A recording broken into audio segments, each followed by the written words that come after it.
the meaning of greed? The teacher said, I'll take you for a tour of a sweet factory nearby. There is a rule. As we walk through the sweet factory, you are allowed to pick up only one sweet. Secondly, you cannot turn back. You can only go forward as we are walking, and you pick the best sweet which you feel like. As they started walking through the assembly line, the students saw such amazing varieties and sizes of sweets. He was walking forward steadily, looking at each sample of sweet. Many times he felt like picking up a sweet, but then he remembered that I have only one chance to pick up the one best sweet, so I should pick up the tastiest and the largest sweet. And he did not know what is the next one coming up. So he was tempted to pick up a sweet. He didn't, thinking maybe I'll get a better one, a bigger one. And then he kept walking and walking and walking and missing all the sweets which were coming on the way. He did not even know where the factory ends. And before he realized, the teacher said, we have come to the end of the assembly line. There are no more lines of sweets anywhere.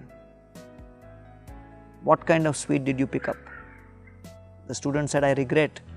I kept looking at all the sweets and I kept calculating which will be the better and the bigger sweet, and finally I land up with none.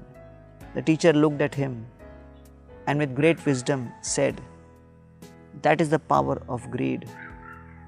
That the greed forces you to go beyond what is currently there, and you start looking at what you really do not have.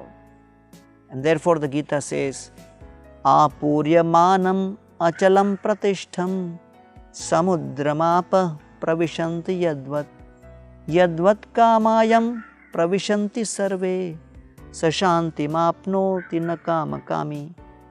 When a person is at peace within, when he is self-satisfied, such a state of self-satisfaction is like an ocean where the multiple rivers of desire cannot create any agitation and cannot shake the person.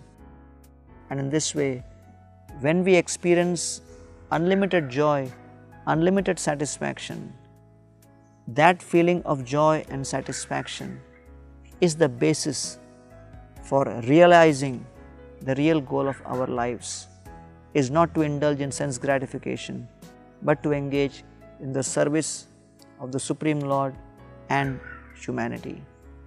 When we give up these tendencies towards greed, realize that the real greed must be to obtain the ultimate spiritual realization. That greed becomes the currency by which the Supreme Lord becomes very easily attainable. Laulyam kevalam ekam mulyam. That spiritual greed is the most important qualification to attain success in spiritual consciousness.